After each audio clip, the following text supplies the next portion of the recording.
Good morning. Today's lesson is a recap of the circle topic. So remember, you can look over the video lessons if you've forgotten something. So let's put our heading and the date in your jotter and work through the examples on the board together.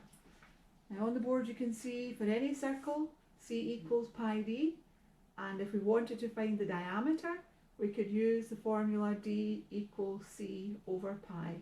Now these are the formula we've been using last week. So we're going to continue round the topic off here so that we can start a new topic. Okay, example 1, find the circumference.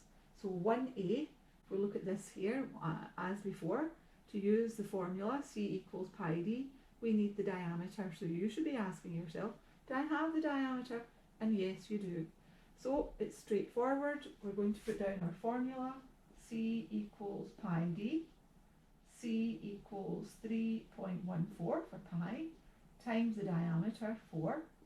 3 lines of working. So we lift our calculator up and we put that in, 3.14 times 4. And that gives us our answer, 12.56. And remember, our units are important. It's centimetres, so 12.56 centimetres. That's our answer to 1A. Okay, so B, here we have find the circumference of this circle. Now again, we ask ourselves, do we have the diameter? We need that to use the formula.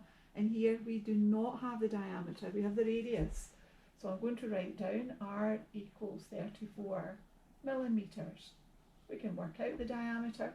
We know that the diameter is twice the radius. It would be 68.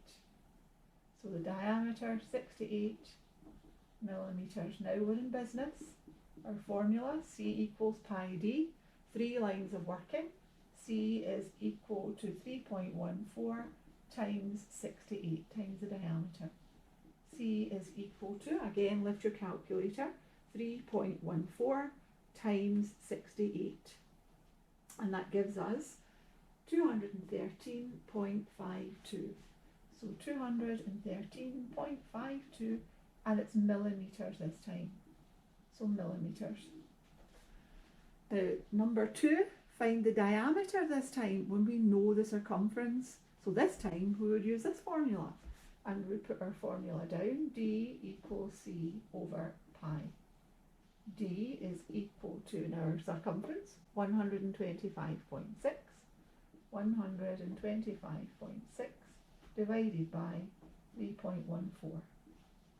Again, lift your calculator, 125.6 into your calculator divided by 3.14 is equal to 40.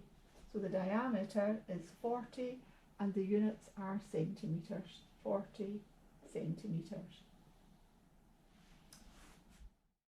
Question 3, find the perimeter. Now we did examples like this yesterday, so I've broken it down. Find the perimeter, the distance round the outside. So if we start here and walk our way round, that would be that part, which is there, plus that distance, which is there, plus that distance, which is there. So it's a quarter circle. I can see that, it's 90 degrees, so it's a quarter of the whole circle. So again, to work out this part, I want to work out a quarter of the circle. To do that, I first of all have to work out the whole circle, which would involve me using C equals pi d. Now again, to work out the circumference, you need the diameter. I have the radius here. So if the radius is 2.5 centimetres, we know that the diameter is 2 times that, would be 5 centimetres. So this time, to work out the circumference is equal to pi d. So 3.14 times 5. Lift your calculator, 3.14 times 5.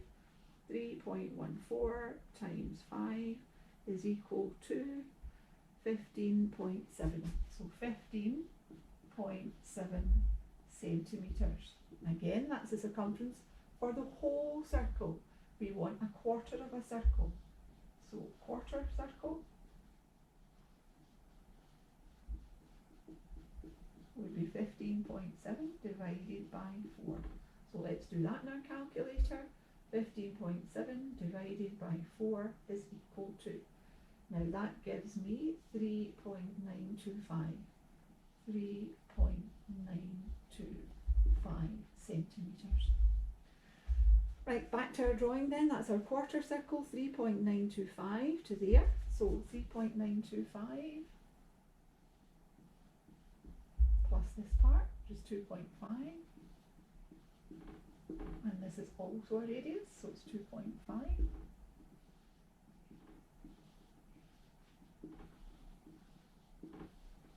So the perimeter is 3.925 plus 2.5 plus 2.5. Let's do that in our calculator. If we put all of that into our calculator, we get 8.925. 8.925 centimetres. Now I'm going to round this to 1 decimal place just to give you a wee bit more practice here. There are 3 decimal places there after the point. If you were asked to round that to 1 decimal place, then you would only want one figure after the decimal point. Not really interested in that. It's this that's going to determine whether we round it up or whether we leave it as it is. It lies between 8.9 and 9.0. 8.9 and 9.0. But this is 2, so it's closer to 8.9. So the perimeter, if we were asked to round this to 1 decimal place, it would be 8.9 centimetres to 1 decimal place. Okay, now what I would like you to do, the exercise in your book, page 95. So page 95. Revise and review. And that finishes that topic. Now for that exercise, there are no answers at the back there. And I'm always saying check your answer, turn to the back of the book and check your answers. There are no answers there, it's a check to see how well you have understood that. But what I will do is I have worked them out and I will upload the answers to allow you to check.